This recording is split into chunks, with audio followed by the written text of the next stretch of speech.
that they were never going to let me be president. But isn't that a better description of the establishment's attitude towards Donald Trump? Tonight, we break down the plot to subvert American democracy and remove the president that you voted for from office this year. Evening, everyone. Welcome to The Next Revolution. I'm Steve Hilton, and this is the home of positive populism. Tammy Bruce and Richard Fowler are here tonight.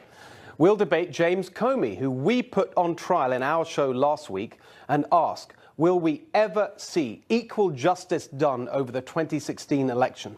One of the members of Congress behind the criminal referral to the Justice Department of Comey and others will join us live. Also tonight, in Swamp Watch, we take a close look at how President Trump's own appointees are undermining his Drain the Swamp agenda. Plus, my exclusive interview with President Trump's advisor on judicial appointments and how those appointments are helping to defeat the deep state.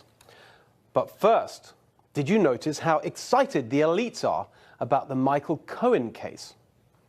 And with all of his legal experience and his personal knowledge of Donald Trump and his acquaintance with Michael Cohen, it is Jay Goldberg's carefully considered legal judgment that the Cohen case is more dangerous to his friend Donald Trump than Robert Mueller's investigation. We're hearing from the Times and other sources, New York Times, that this investigation, this possible development or endgame in this whole thing involving Michael Cohen may be a bigger danger than Trump than anything else he faces. So I do think that the investigation in the Southern District is far, far more dangerous. Also means he's not going to fire Mueller, because that's not going to do him any good. He can't go around firing the U.S. attorney in the Southern District also.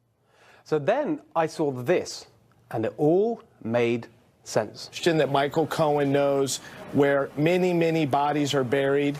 They are going to turn him, and when they turn him, the president is going to be in a very, very bad place. And I'm going to make a prediction now. I do not think the president will serve out his term. I just don't.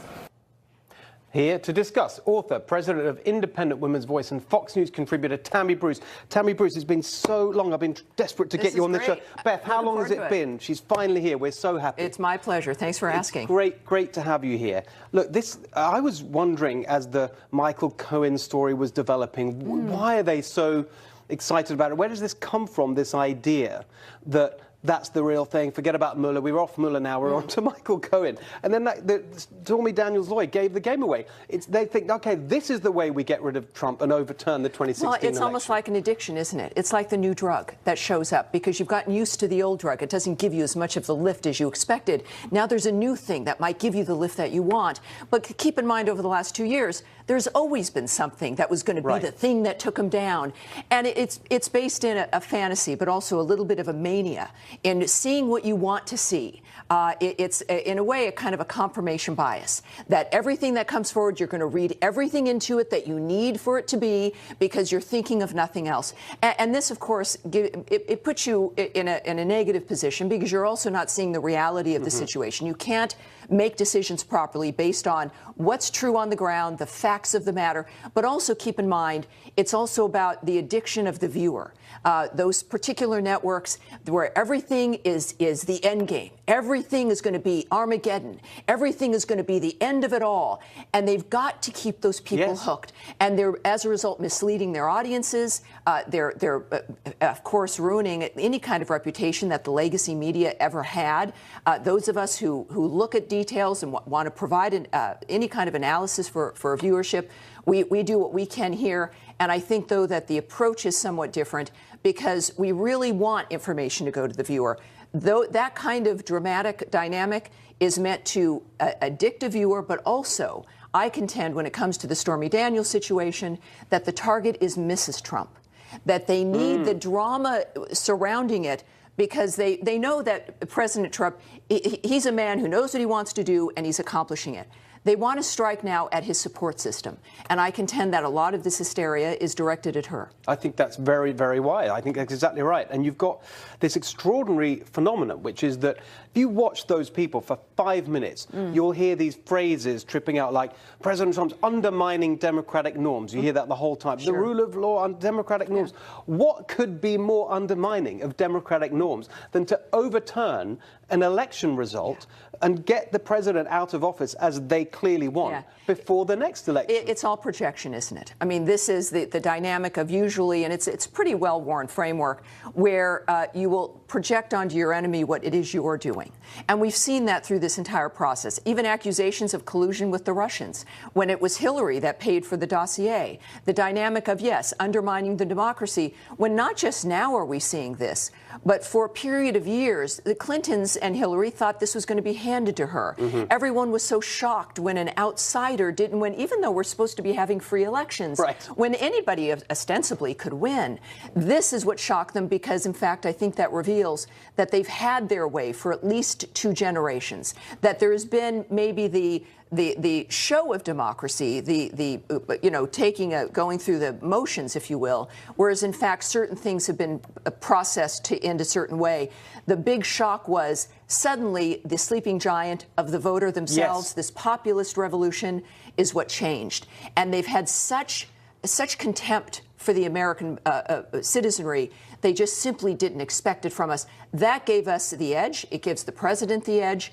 But I'm hoping for both the president and certainly also Mrs. Trump that they are not watching the news as much. At least Mrs. Trump, she's busy raising her child and doing some great charity work and representing this nation beautifully, that she realizes that this is a system that does not only not have her best interests in mind, but they don't have America's best interests in mind either at this point. You really put your finger on it there when you said that basically for years and years now, it didn't matter who you voted for, you got the same result. And that's why people went for Donald Trump. But what makes me laugh is that phrase that came out of this new Hillary Clinton book, they would never let me be president. She's referring to some mysterious they. Surely it's exactly the opposite. They did everything they can to make her president. But see, now in her, the blame game, still, the people don't enter into it, do they?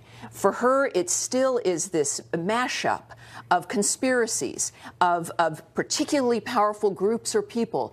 But it's never occurred to her that we actually went out and voted, that despite all of the legacy media, despite all of the money, $1 billion she spent, that we still thought, wait a minute, we're going to do X. We're not necessarily going to conform. We actually are an independent body that will make a decision. That's why your program matters. It's why Fox News matters, because it's about not conforming. It is really about challenging power and recognizing the power, frankly, the beauty of the American individual, which is what's fueled certainly not just, of course, the establishment of the country, but how we've been able to deal with the challenges we've had for the last 300 years. Exactly, and that is the big idea underneath this whole populist revolution, and the fact that they can't see it and actually argue against it and claim that they're the ones that really represent the Constitution and so on. But see, that requires ideas, though. What you're hearing and what with your clips that you had there, it's all about these vague emotional pushes.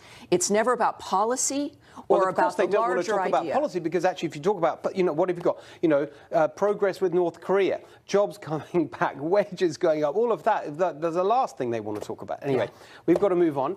You watched it live last week as we put James Comey on trial. But will there ever be a real-life reckoning for the former FBI director? One of 11 Republican congressmen asking for an investigation into Comey and several other Obama-era officials joins us live on that next. Don't go away.